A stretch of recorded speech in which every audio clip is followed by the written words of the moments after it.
Andy Budd, I am so thrilled to have you on 20 Minute Playbook. Thank you so much for coming on and for joining me. My pleasure. I'm really excited to jump in and answer some of your questions. So where I'd love to start, we're going to kind of jump into the deep end, so thank you for going ahead and doing that with me. But where I wanted to start is kind of talking about your day. And the way I typically ask this question is, if people listening could shadow you for a day from the moment you wake up until you go to bed, as creepy as that might be, what would they see and what would they be most surprised by in terms of just how you live your life or how you do your days? Well, that's a great question because I've actually got a pretty sort of fixed daily routine. I wake up at 2:30 a.m. every morning and do 45 minutes of meditation. My first workout starts about 4:40. I then have 3 turkey burgers, sweet potatoes, and a protein shake. I do a round of golf. I eat 10 turkey meatballs and then jump in the cryo chamber for recovery. Hold on, wait a second. Sorry, no, that's not me. That's Mark Wahlberg. No, that's definitely not me. That doesn't sound like me at all.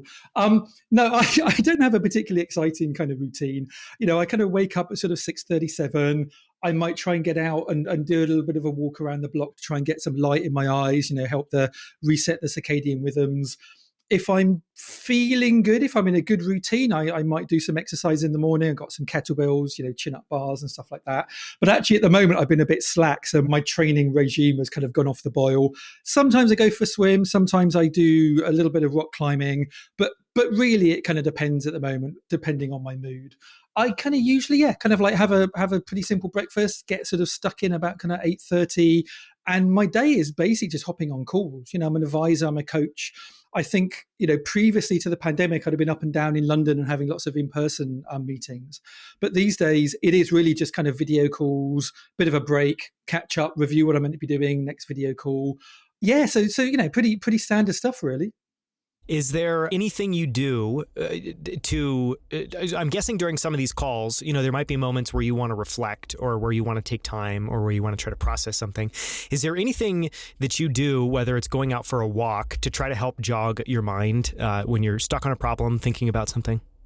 My kind of day or my week actually is kind of lots of little kind of sort of nuggets these days. Like back in the day when I was running an agency, I was much deeper involved in project work. And I think kind of going for walks and that kind of stuff is really helpful. These days, because I guess a lot of my value is in sharing my knowledge and experience with people, I feel that I have to kind of consume lots of books. Unfortunately, I don't really seem to have the time or the headspace to kind of do as much kind of text reading as possible. So I typically have my Wednesdays as a kind of a walking in the country day. I go for like a 3-4 hour hike. I'll stick an Audible on, usually at like a 2 or 3x speed, and I'll kind of consume a whole bunch of books. And so if one of my portcos is struggling with a problem around growth or a problem around positioning, I might kind of, find the book that is like the canonical kind of subject matter, kind of consume that, maybe watch some videos, maybe sort of read some articles, so that when I have that conversation with them, I'm kind of up to the kind of the latest thinking. So that's probably the sort of the main thing I do in that respect. Yeah. What, maybe asking a very different question, what sorts of values and standards do you bring to your work in your life every single day? So if you now you're in this kind of wonderful phase of life of giving back, how do you try to show up in the moment, and what's important to you about how you show up for your teams and the companies that you work with? I mean, again, it's an interesting question, and it might have a kind of a North America or a Californian sort of slant. I think I'm a particularly sort of British kind of interviewee, so I don't have some kind of life mantra. I don't have like a poster with my 10 values or some hawk sweeping down from a mountain and live life minute by minute tattooed on my arm or anything like that, I'm afraid. But if you were to press me, I'd say I probably have quite a Taoist outlook on life. And when I say Taoist, I don't mean like Web3 Tao. I mean kind of like Taoist philosophy. I'm a fairly calm and balanced person. I generally don't lose my temper or my rag, as you'd say in the UK. This really helped me with a couple of my hobbies. I'm a flyer, a pilot, and a cave diver. And the last thing you want to do is kind of panic when you're 100 foot underwater or 2,000 feet in the air and something goes wrong. So I'm pretty kind of level-headed. People talk about this quality of equanimity, and I think I've got quite a lot of equanimity. I think that really helps if you're a founder. And I think it really also helps if you're going into tense situations, if I'm working with founders who are struggling with a thing, if you're able to kind of approach it calmly and take a lot of the kind of the negative emotions out, I think that can be really, really helpful and sort of keeping your head, basically. I am passionate about what I do. I want the work I do to always be to a very high standard. So I think as a lot of designers, I'm a perfectionist. However, at the same time, over the years, I've learned to become a pragmatist as well and realize that nothing is ever perfect. I think I meet a lot of designers who every time they release a thing, it's 80% better than what was there before, like, or 80% to where they want it to be. But rather than celebrate the 80%, they mourn the 20% that could have been. I kind of want to do better next time. I want it to be 85 or 87 or 88. I know that perfection is usually impossible. And so I think I have that pragmatic realization that I shouldn't kind of live in the past or kind of live in the future, which I think is this sort of, again, this sort of Taoist thing. I guess in my day-to-day life, I tend to prioritize experiences over things. I'll happily spend money on a nice meal with friends or a good holiday or an experience sort of flying or diving or climbing or whatever. But I agonize over spending money on sort of things like a new TV or a new laptop. So I guess, yeah, that's sort of me in a nutshell, I guess.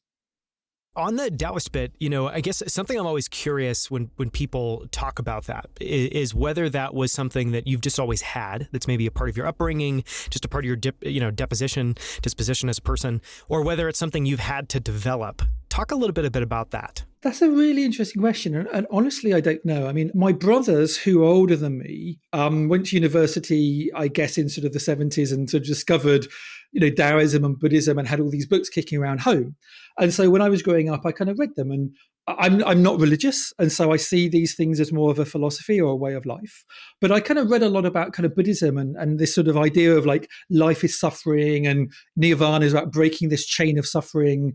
And a lot of Buddhists will try and avoid spicy food or, kind of wearing, the Buddhist monks will wear saffron robes to kind of mimic the robes of the dead because they want to be longing for things. And it sounded really interesting, but it also to me just sounded quite a kind of a dull, neutral existence. But I can understand, like, if you're constantly longing for things, like if you have a great meal, and then the next day you're kind of constantly thinking about the meal, or you don't have a meal and then you're hungry, So when I kind of read Taoism, the I Ching, the Tao Te Ching, I kind of just like the philosophy of kind of like accepting these things, but not dwelling on them. It's kind of like meditation, really. Like an idea comes into your head, you recognize the idea and you let it go. And I'm not a big meditator. I'm not a big kind of a sort of spiritualist at all, but I just kind of like the idea that being too much in the past, too much in the future, longing for stuff is going to keep you in a constant state of disappointment. So I quite like to let life flow through me and not attach myself to things. And so that's also, I think, why the experiences rather than the physical things attract me. Like, I've got no idea how much of this is upbringing, how much of this is reading these kind of books as a child, but I think I tend to have a fairly even keel amongst life, and tend to not get too attached and not get too depressed by whether life doesn't go my way. So I can't really answer that question, partly because I'm not thinking about the past or overly obsessing about the future. I'm just kind of where I am now. So weirdly, your question within it contains maybe the answer. Yeah, no, I mean, if you didn't have an answer for it, whatever answer you just gave, I think is fascinating because I think it covers on a lot of interesting pieces. I want to ask a very different question and talk a little bit about some of your background in design and design leadership. You're an incredibly well-respected design leader and thinker. What do you think most people get wrong or misunderstand about design? And one of the ways I wanted to try to ask that question is, what are some of the biggest misconceptions, both in people, because designers work with engineers, product managers, a whole host of people within a company, and within companies? Now it's somewhat deep and broad. I mean, this is the perennial problem. This is the problem that every designer has every single day, getting up, going to work, and kind of, repeating, is that most people's view of design is what they can see. It's aesthetic. So people look at a nice thing and go, oh, that's pretty, that's design. What most people don't realize is the work and effort and the thinking that goes into producing that physical, beautiful asset.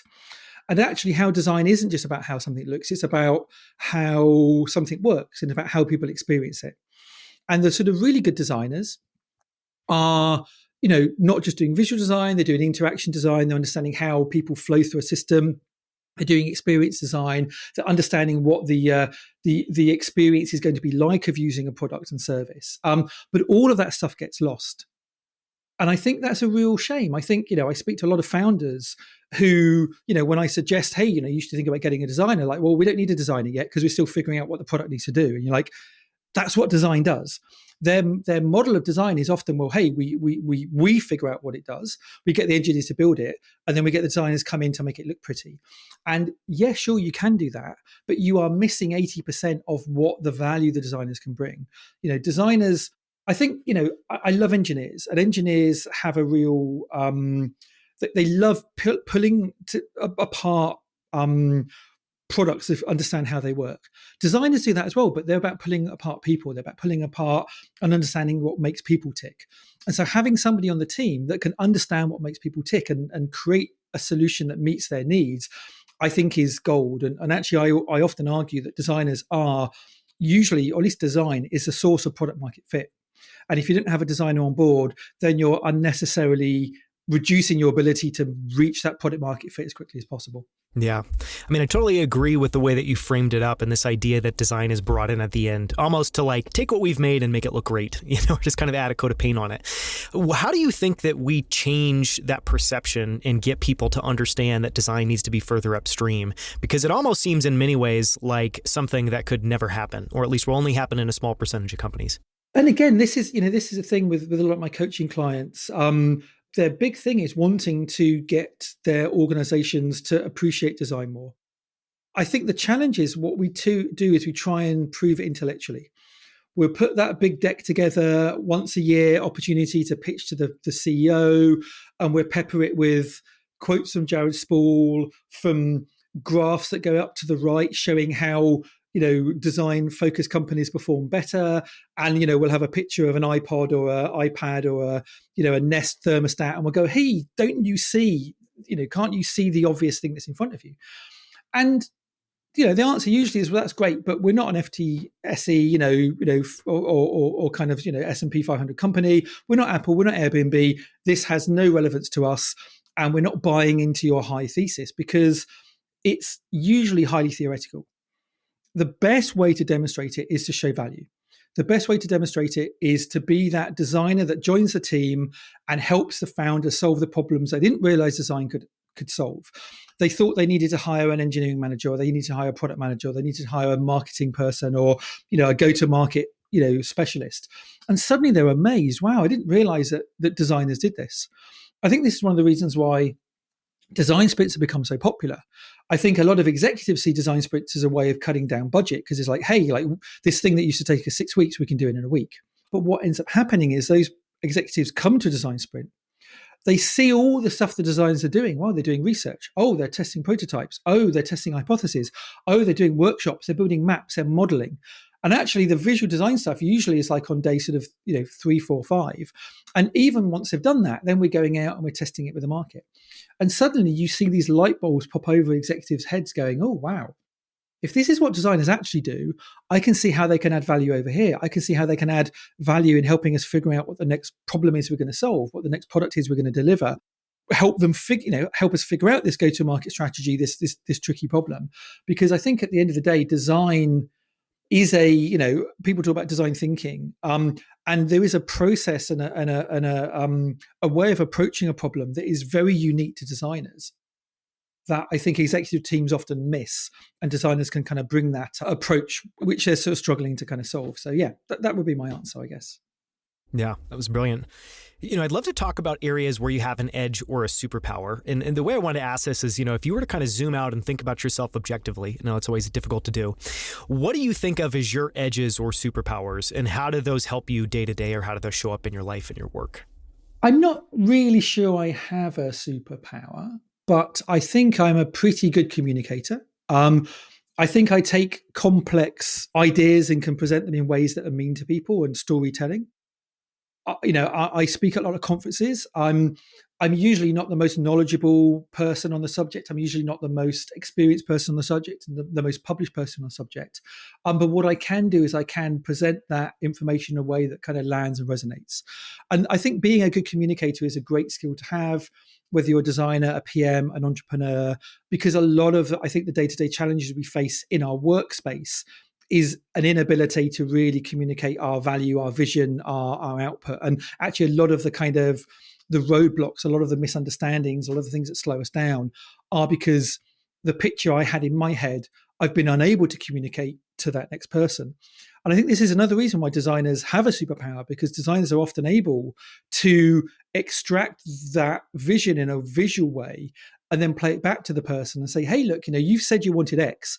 Here's what X looks like. Is that what meets your needs? And that person will go, actually, no, that's not what I was thinking. I was thinking something else. And so being able to visualize what a group of people are thinking and then point at it and saying, is this what you meant, is a really, really powerful tool. I think the other thing is being a good communicator. I'm probably quite a good connector. I've, through my history of running conferences and events and meeting people at conferences and events, running meetups, running dinners, running, kind of retreats, I've been able to build up a really, really strong network of people. I've also got a pretty decent, not kind of like, crazy level of social media followers, but I've got about sort of 60K followers on Twitter, which means that like when people ask me a question, if I don't know the answer, I've got a pool of people I can ask. I've got my community I can ask. I've got a leadership Slack community of about 3,000 heads, directors, and VPs. I've got a group of people. So if someone says, "Hey Andy, look, what do you know about kind of growth design?" I can give them the kind of like the cliff notes and TLDR, but I can say, oh, but I know the person that wrote the book about that. If someone asks me about design systems, like, well, I've got a rough idea of how that works, but hey, I can introduce you to Brad, who created Atomic Design. And so being that kind of connector, and I think that is a really, really useful tool as a design leader, I think, or a founder, to be honest, because I think as a founder, we also need to be talent scouts. Like no matter how good your idea is, if you don't have the team behind you to get it over the line, you're going to struggle. You're going to really have a hard time. And so being able to kind of spot talent and in your network, have other people in your network raise that talent up to you, I think is a real important skill. So yeah, I think the power of my network and the power of connections and my communication skills are probably the things I'd say have got me to where I am today. I'd love to talk a little bit about books. It's one of my favorite things to talk about. You kind of referenced it earlier that you're in this phase of life where you're trying to be much more intentional about reading as much as you can. And so the questions I wanted to ask is, if you could share any books that have had an impact, and this could be anything. This could be fiction, nonfiction, whatever, that have had an impact on the way you work, your life, or the way you see the world. And I think specifically within that, if there are any books around design or product or just creating something wonderful, could be books about craftsmanship that you'd recommend to people listening. Yeah. So I think the kind of designers that I associate with and like, the kind of the user-centered designers, have always had a real interest in human behavior. That's why we're called user-centered designers. And so psychology plays a big part of that. And I many of my friends who are designers that have been doing this for 20, 30 years actually came from a psychology background. So there's not a specific single book, I would say, but there's definitely a genre of books, which is the area of behavioral economics, where human behavior meets commerce. And I find that particularly sort of in my sort of late 20s, early 30s, I found myself consuming all of the key books in that field. Influence by Cialdini is a classic. Predictably Irrational by Dan Ariely. Nudge by Richard Thaler. The Call of Them All by Paco Underhill and The Paradox of Choice by Barry Schwartz are all classic kind of books that kind of explain how our view of how we think people will behave often isn't how they behave. If we think about people as rational actors, then they'll behave one way, but actually people often behave in very different ways. And I think I see a lot of early startup teams that are driven by engineers. And engineers are often rational actors, they're often very, very logical, and they have a certain belief around how people will use the product. And I think it's fascinating what happens when that belief meets, where rubber hits the road, where people talk about where strategy meets the kind of the enemy. I often see this, and the best way of seeing this is in a usability study. You have a whole bunch of engineers behind a glass wall. You have a user that comes in and tries to use these engineers' beautifully crafted logical system. Hey, anyone could use it. It's Discord. It's Mastodon. This stuff is easy. I'm an engineer. I spend all my time in this. I'm a super user. I know how everything works. Anyone else should be able to do this. And then the first user comes in and struggles. And, the people behind the glass are laughing. Where did you get this idiot from? Then the next person comes in and they're laughing, but they're laughing a little bit less. Then the third person comes in and then the light bulb starts to go, hold on, okay. Maybe they're not the problem. Maybe we're the problem. Maybe we haven't thought through properly. Maybe we haven't understood how our perfectly logical language because we know what this particular word means in a technical context. Maybe the people who are using it for the first time or the second or third time don't understand that. Maybe because we're in the system and we use it every day, we have a superpower, a super user level understanding. But if you actually only use this product once a week, once a month, or even just for half an hour a day, you don't know how it's put together. You don't understand the code base. You don't understand the architecture. And why would you? And so, and a lot of the time, again, I think it still happens to this day. Like a lot of organizations will expose their business logic or expose their organizational structure to users, thinking that their users should be able to navigate through this, and they often don't. And so I think it often takes this kind of contact with users to make people go, oh, we have a problem. And so this is also often where design comes in, sadly. I do meet companies that are started by founders that are designers, but very frequently I find designers are brought in maybe a year, 18 months after the product has kind of launched, because they're suddenly realizing that all of this, hockey stick growth that we thought would happen isn't happening. And it isn't because the code isn't fast or beautifully commented or performant, and it's not because we don't have the right features. It's because people just can't, for the life of you, understand and navigate through this system.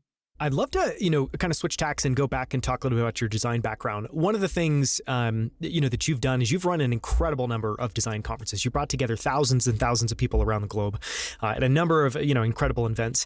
And so I wanted to ask two questions around that. And the first one is if you have a favorite talk or a favorite speaker that comes to mind as you kind of think back over all the conferences you've put together, and or if there's a favorite moment or story that you can share.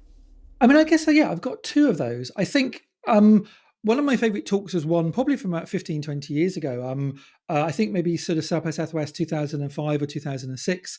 And it was my now friend, Jeff Veen, who worked at a company called Adaptive Path and then started Typekit, which they sold to Adobe and now is a VC as well. And he gave a talk which I think was titled something along the lines of Great Designers Steal. The title itself was kind of pretty irrelevant, really. But this is a talk that over the course of 3 or 4 years, I must have seen 5 or 6 times. And a lot of people, when they go to conferences, they get a little bit snippy if someone is recycling the talk. But I found that each time I saw this talk, I was in a different headspace. I was solving different problems, different challenges, and something different and new every time jumped out to me. Some kind of insight that I hadn't been able to kind of absorb before. And I kind of realized that like a lot of the stuff around conferences, a lot of people go to conferences thinking that the job is to hoover up points of knowledge. And all I need to do is have enough points of knowledge. If I remember all the things that have been said, then that's enough. Whereas when I sort of started listening to Jeff Veen's talk, like what would happen is it would start firing connections in my brain.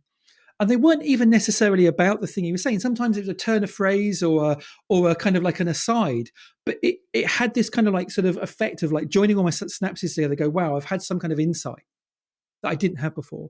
And so for me, it's that process of insights. And so I think I can, just as you can see a comedian, a funny film dozens of times and still find it hilarious, I think a really, really well-crafted talk can speak to you at different points in your life. And so for me, Jeff's talk was one that kind of opened up the power of a really, really good presentation to me.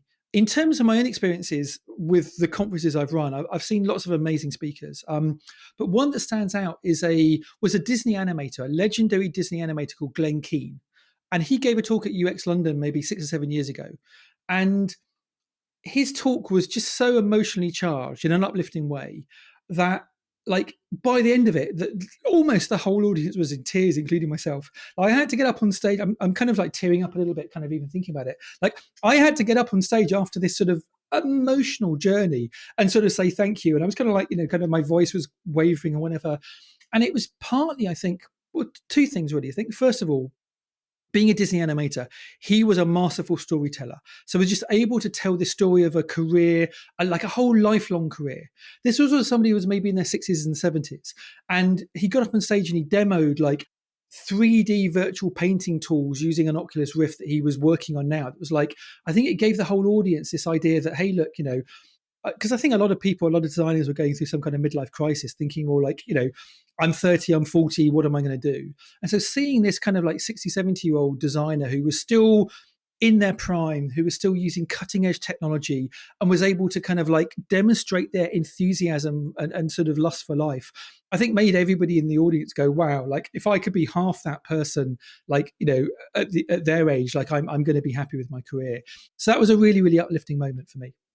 Yeah, those are wonderful. I'm going to find those. I'm going to do my best to find those and see if we can link to both of those talks, a transcript or a video in the show notes. People can find that at outlieracademy.com. I want to ask, two closing questions. You've been so generous. This has been so much fun.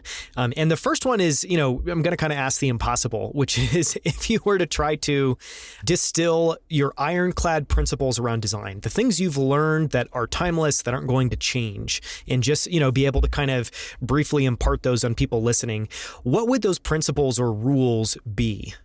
I mean, that is a really surprisingly hard question, which is tough because you'd thought, okay, you've been doing this for 20, 30 years. You should kind of be an encyclopedia of all these rules. But actually, there's this idea in kind of learning where you move from unconsciously incompetent to consciously incompetent, which is like, I don't know what I didn't know, to now I kind of do know what I don't know, but I'm still not very good at it, to consciously competent, which is kind of when you're learning all these things and you're learning the names of all of the kind of psychological kind of behaviors, you're learning all the names of the different kind of techniques. But after a number of years, you move into this space that's called unconsciously competent, which is where you have internalized all of this knowledge to a point where you're really good at doing the thing, but actually it becomes really, really hard to kind of like go, well, what was that psychological technique you do X, Y, and Z? Because it's not been sort of filed in the kind of like the random access of your brain. It's kind of sort of deeply pushed down into your core ability. It's a little bit like driving, like when you're just learning your driving test or flying, like you're aware of all the things, mirror signal maneuver, like what every kind of sign means perfectly. Once you've been doing it for 20 years and someone kind of asks you to kind of describe and teach you how to drive, it's often hard because it's been internalized. So I don't have any pithy answers to that, I'm afraid, but I don't want to leave your audience feeling shortchanged. So I think there are two really good books that kind of like tackle this well. I think the first book is a classic. It's quite old now, but it's called The Universal Principles of Design. And in this book, there are like, 50, 60 kind of core truths around design that if you read it, like, as a designer, you go, yep, that all makes sense. And some of it's to do with proximity, some of it's to do with kind of positioning, location, some of it's to do with kind of more kind of abstract thoughts. And then the other book, which I think is really brilliant, which is related to that, is 101 Things I Learned at Architecture School, which is a lovely little kind of stocking filler for any of your kind of audience that have a designer in their life. And basically, it's just each page is a little sketch and a little kind of insight that the architect would have had from learning about that. It's about space planning and positioning and how people flow through a system. And those two books, I think, are really, really interesting. There's another book which is called A Pattern Language, which is similar to 101 Things I Learned About Design, Learned at Architecture School, which is actually where engineers get the term patterns from. So yeah, an architecture book called A Pattern Language, which is really interesting.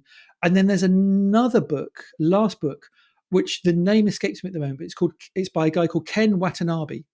And it's a beautiful book. It's almost like a book that's aimed at children, but it teaches children a design thinking process. It's almost like a philosophical book. I think it's called like Problem Solving 101 or something like that. And I think those four books, if you wanted to kind of get a real underpinning of the psychology and practice of design, those books would kind of set you instead really well. Yeah, I will find that Ken Watanabe book. Make sure, figure out what the title is and make sure we link to that. I was just going to say on the 101 Things I Learned, I bought that book. It's actually part of now a whole series, and basically every other book that you can buy in that series is just as incredible. There's one about cooking school.